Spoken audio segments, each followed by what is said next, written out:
मित्रांनो, रीलच्या माध्यमातून मी परत तुम्हाला भेटतो आहे.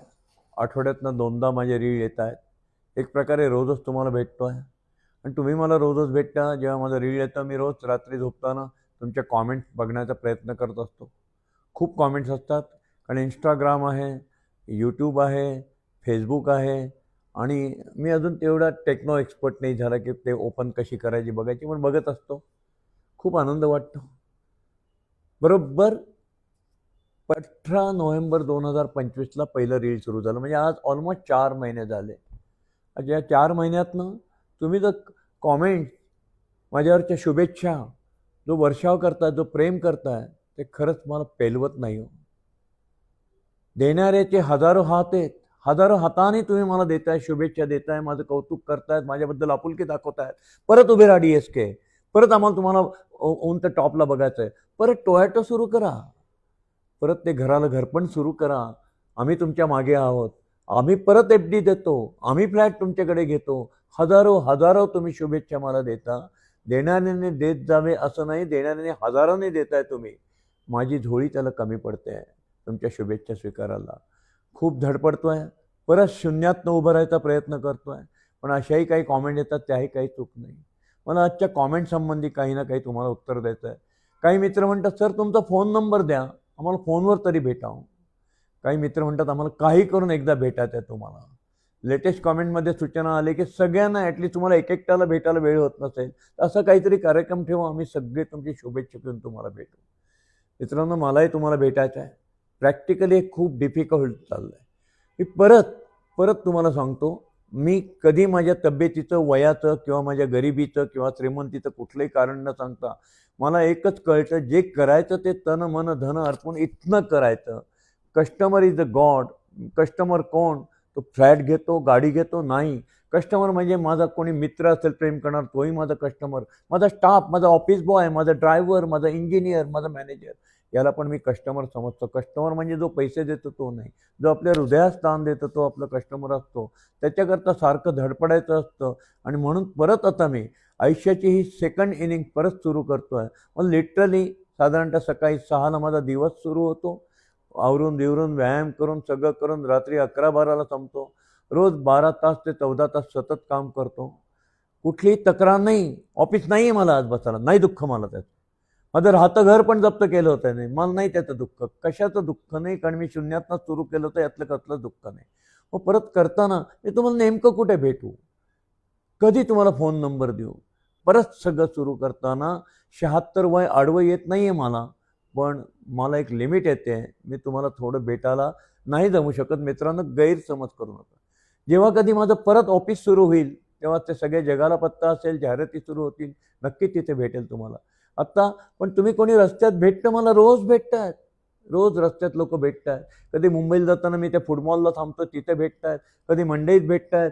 कधी जंगली महाराज रोडनी चालताना भेटतायत. जिथे जिथे जो तो भेटतो त्याला मी आठवणीने बोलतो. मी कधीच टाळत नाही. तो मला सर, साहेब, DSK काहीतरी हक्का मारतो. मी तो कोण आहे त्याचं नाव आहे न विचारता मी त्याला म्हणतो, मित्रा बोल. आणि तो जे प्रश्न विचारेल त्याची सगळी उत्तरं देतो. एवढी माझी धडपड चाललेली असते.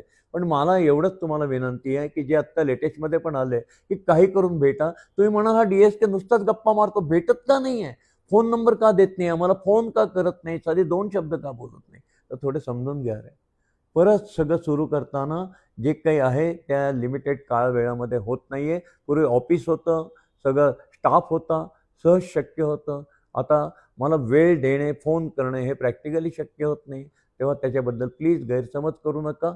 कधी कधी जेव्हा कधी योग येईल तेव्हा नक्की भेटू आणि बोलू. फक्त गैरसमज करू नका. मला तुमची मैत्री तोडून द्यायची नाही आहे. तुमच्यासारखा मित्र मला गमवायचा नाही आहे. त्यामुळे गैरसमजातून मित्र जाऊ नये, एवढेच हात जोडून विनंती.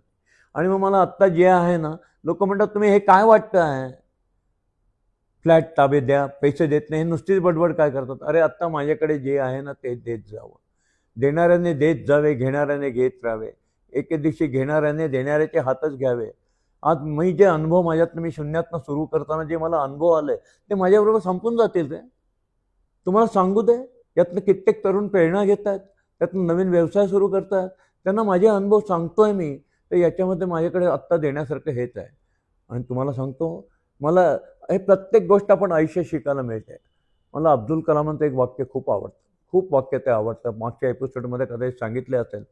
इवन मी अमरावतीला, मला आठवतं आहे 10-15 वर्षापूर्वीची गोष्ट असेल, नितीन गडकरी साहेब होते. तिथली एक संस्था आहे सूर्यवंशी नावाच्या सरांनी ती शाळेमध्ये कार्यक्रम ठेवला होता. सकाळी 10ची वेळ होती. अब्दुल कलाम जस्ट रिटायर झाले होते भारताचे राष्ट्रपती म्हणून. अब्दुल कलाम, नितीन गडकरी आणि DS कुलकर्णी, आम्ही विद्यार्थ्यांना मार्गदर्शन करायला एका स्टेजवर प्लॅटफॉर्मवर आलो. खूप अभिमान वाटला मला, खूप आनंद झाला. अरे मी किती मोठ्या माणसांच्या बरोबर आहे. नॅचरली मी त्यांच्या तिघात मी ज्युनियर असल्यामुळे पहिलं भाषण माझं झालं आणि अब्दुल कलामांच्या समोर भाषण करायचं म्हणलं. विद्यार्थ्यांना एकच म्हणलं, अब्दुल कलामचं एक वाक्य सांगतो. विद्यार्थ्यांना म्हणलं, बघा अब्दुल कलाम त्यांना जसं आवडतं तसंच राहतात. ते काही विचार करत नाही, टायच लावा हेच करा. त्यांचे ते छान केस, त्यांचा तो चेहरा, हसरा चेहरा, सगळे काही असले तरी त्यांनी काय सांगितलंय, त्यांनी सांगितलंय, अब्दुल कलामांचं वाक्य खूप छान आहे, तुम्ही ऐका. अब्दुल कलामांनी काय सांगितलंय, I may not be handsome. मी हँडसम नाही आहे, मला मान्य आहे. I may not be handsome but I can give my hand to someone who really need it. अरे ज्याच्याकडे जे आहे ते द्या. अब्दुल कलाम म्हणतात, माझे हात आहेत ज्ञानाचे, कष्टाचे, विद्येचे, ते घ्या ना कोणीतरी. मी काय अब्दुल कलाम नाही, पण मला वाटतं माझ्याकडे जो काही एक्सपिरियन्स आहे तो मी साठवून ठेवून कसं चालेल. पाणी एकाचं साठलं तर डबकं होतं. पेरतं व्हायला पाहिजे. मुठभर पेरलं तर पोतभर उगवतं. आपण पेरत जावं. तसं माझं जे काही अनुभव आहेत ते लोकांना आवडत आहेत.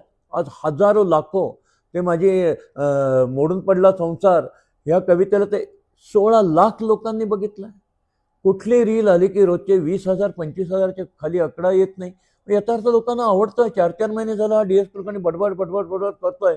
लोक आवडीने घेत आहेत आणि रस्त्याने भेटणारे सांगतात, सर आम्ही परत उभं राहिलो आहे, आमचा बिझनेस सुरू झाला आहे, तुम्ही आमचे आदर्श आहात. मग मोठभर मांस चढतं माझ्या अंगावर. म्हणून माझ्याकडे जे आहेत ते वाटतोय, ते देतोय. त्यामुळे जे काही असे कॉमेंट्स येतात, अरे बाद झाल्या गप्पा, अरे मी कुठं म्हणतोय की मी गप्पा मारतोय. माझ्या आयुष्यातलं सत्य आहे ते सांगतोय. त्यातनं ज्यांना फायदा होता त्यांना फायदा घेत आहे.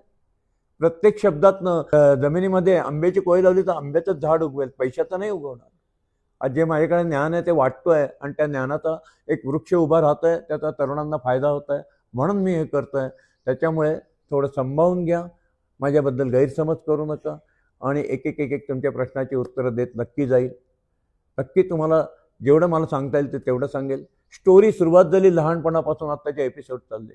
अजून तर भरपूर व्हायचं आहे. माझा तांदळाचा वासाचा बिझनेस, माझा इस्रायलचा बिझनेस, माझी टोयोटा, वडापाव आणायला गेलो आणि टोयोटा कशी घेऊन आलो, इथपासून असंख्य गोष्टी, फुटबॉलच्या टीमपासून असंख्य घडलेल्या गोष्टी, बेनेली बाईकपर्यंत तुम्हाला सांगेपर्यंत अजून मी त्याच आहेत ना याच्यामध्ये. अजून तिथपर्यंत यायचं आहे. माझा ॲक्सिडेंट झाला, मग माझा तो तुरुंगवास झाला, मग लोकांचे पैशाचा विषय आला, तिथपर्यंत स्टोरी येईल ना. तेव्हा येईल तेव्हा नक्की तिथपर्यंत पोहोचेल आणि सांगणार आहे. एक एक लिंक जी जुळते आहे, जे घडत चाललंय ते सांगत चाललं, त्याचा स्वीकार करा. घरासाठी काडी काडी जमवतात माणसं, टुमदार स्वप्नात रंगतात माणसं, छान छान घरात राहतात माणसं. जेव्हा भेटतात घराला घरपण देणारी माणसं, घराला घरपण देणारी माणसं. DSK, घराला घरपण देणारी माणसं.